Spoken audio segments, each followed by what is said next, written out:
Assalamualaikum warahmatullahi wabarakatuh. Shalom, Om Swastiastu, dan Namo Buddhaya, salam kebajikan bagi kita semuanya.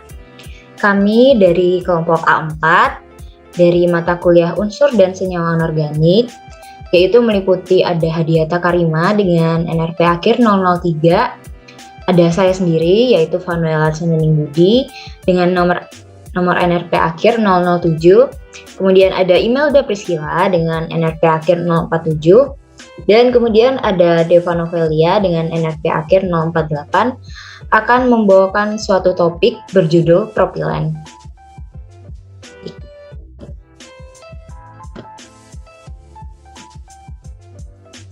Baik, kita akan membahas tentang propilen and its properties. Nah, di sini mungkin teman-teman udah pernah dengar tentang apa sih itu propilen. Mungkin biasanya teman-teman dengar propilen ini sebagai bahan baku plastik ya teman-teman. Nah, kalian semua benar. Jadi apa itu propilen? Propilen merupakan bahan polimer termoplastik yang dibuat oleh industri polimer dan digunakan dalam berbagai aplikasi, baik sebagai serat maupun plastik.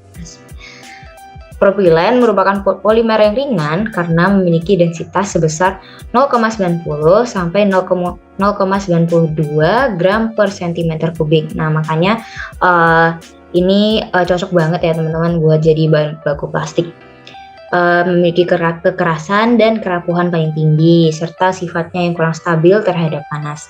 Nah, sifat ini kenapa dibilang kurang stabil terhadap panas? Nah, biasa kalau teman-teman ngelihat perabotan plastik kalian yang kena panas, itu biasanya meleleh kan. Nah, makanya itu dibilang kalau sifatnya itu kurang stabil terhadap panas. Baik, kita akan lanjut ke kelanjutan dari sifat propilen. Jadi sifatnya itu larut dalam senyawa organik yang merupakan polimer ringan, memiliki kekerasan dan kerapuhan yang paling tinggi, dan juga yang tadi ya teman-teman kurang stabil terhadap panas. Nah, di sini kita bisa lihat densitasnya dan juga titik lelehnya dan juga titik didihnya. Oke. Nah, kalau teman-teman penasaran dengan struktur propilen, jadi propilen memiliki struktur seperti ini ya teman-teman. Jadi dia memiliki 3 karbon dan memiliki satu gugus rangkap 2 ya teman-teman. Jadi dia C3 dan C3H6. Oke, selanjutnya kita akan membahas tentang aplikasi propilen yang akan dibahas oleh teman saya. Perkenalkan, saya Imelda Priscilla Simanjuntak dengan NRP 5004201047. Jadi saya akan menjelaskan mengenai penggunaan dari propilen. Propilen ini digunakan di berbagai macam segmen seperti kemasan dan makanan, rumah tangga, kendaraan, medis, fashion atau gaya busana, kosmetik, dan juga coating atau pelapisan. Yang pertama, kemasan dan makanan. Yang kita ketahui, propilen ini bahan dasar untuk pembuatan polipropilen yang digunakan sebagai pengemas dalam makanan seperti plastik. Juga digunakan sebagai kandungan dalam makanan seperti pada kembang gula atau juga rokok elektrik. Kelebihan dari propilen ini harganya cenderung murah dan sifatnya yang unggul. Dapat digunakan sebagai pengganti selofan, logam, dan juga kertas. Selanjutnya, propilen ini juga digunakan dalam peralatan rumah tangga serta furnitur. Contohnya tali pengikat dan juga kain popok bukan tenunan. Selanjutnya, pada bidang fashion, propilen ini digunakan sebagai pembuatan tote bag seperti pada gambar yang tertera. Kemudian juga digunakan sebagai lapisan dasar untuk olahraga di musim dingin serta juga di musim panas. Dan yang terakhir, propilen ini digunakan sebagai perhiasan kontemporer hipoalergenik. Halo, perkenalkan saya Hadiah Karimamila dengan NRP 50042010003. Di sini saya akan melanjutkan terkait aplikasi Propylen pada beberapa segmen. Nah, yang pertama ada pada segmen kendaraan. Nah, Propylen ini memiliki kekuatan mekanik yang tinggi sehingga dia cocok untuk digunakan sebagai material dalam pembuatan suku cadang atau spare part dari kendaraan bermotor. Nah, Propylen ini digunakan dalam bentuk polipropilen sebagai bantalan film, penutup, bumper, baki dan wadah baterai, dan juga sebagai trim pintu. Nah, di sini sudah tertera gambar dari spare part yang menggunakan polipropilen sebagai material pembuatannya. Nah, lanjut di bidang medis, Propylen sama seperti pada segmen kendaraan atau transportasi tadi, Propylen ini digunakan dalam bentuk polipropilen.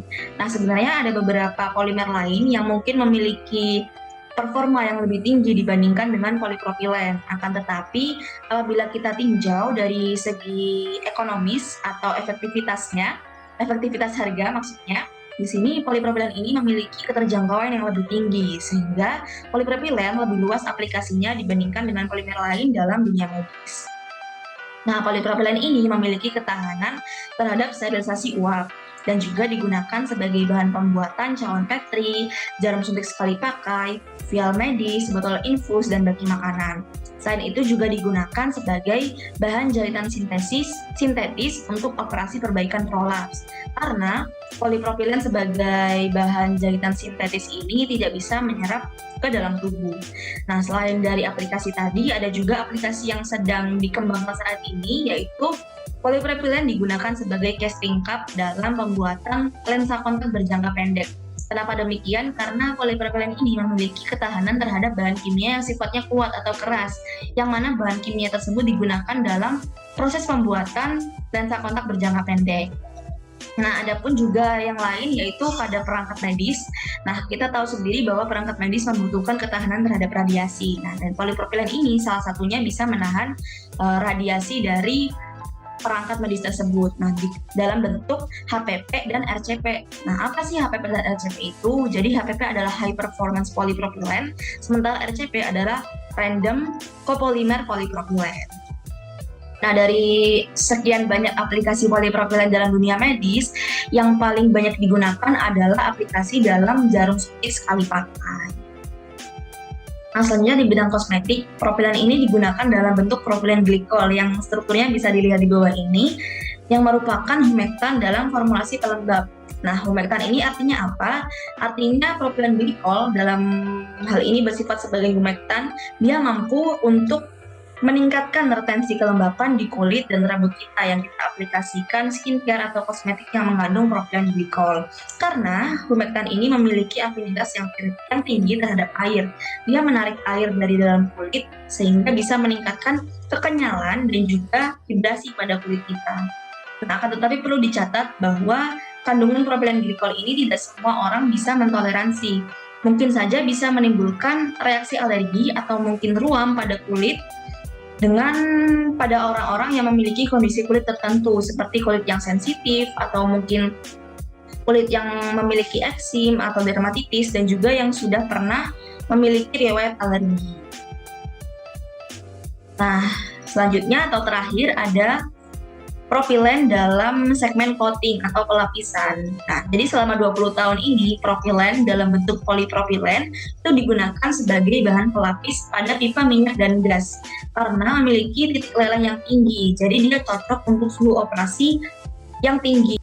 Baik, perkenalkan nama saya Deva Novelia, NRP 5001048. Saya akan menjelaskan subtopik yang ketiga yaitu Indonesian Production Scale of Propylene. Jadi seperti yang telah teman saya sampaikan sebelumnya, propilena ini merupakan senyawa hidrokarbon tak jenuh yang menjadi salah satu bahan utama dalam industri petrokimia. Industri-industri tersebut diantaranya ada industri propilen glikol dengan bahan utama propilen oksida, lalu ada industri farmasi yang menggunakan isopropanol, selanjutnya ada industri perekat yang menggunakan asam akrilat, dan yang paling utama itu ada industri plastik yang menggunakan polipropilen.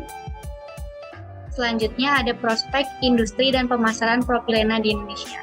Di Indonesia, Produksi propilena pada tahun 2015 mencapai 377.332 ton dan meningkat pada tahun selanjutnya, yaitu pada tahun 2016 menjadi 675.385 ton, dan 2 tahun berikutnya, yaitu pada tahun 2018 mencapai 822.557 ton dan akan terus meningkat setiap tahunnya.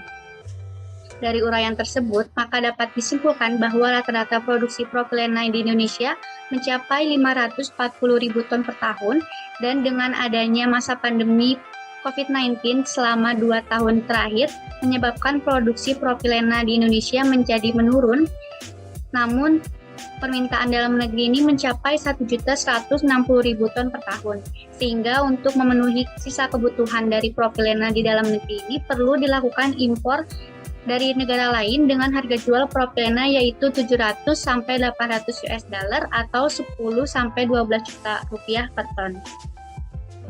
Selanjutnya ada harga spot propilena di Asia.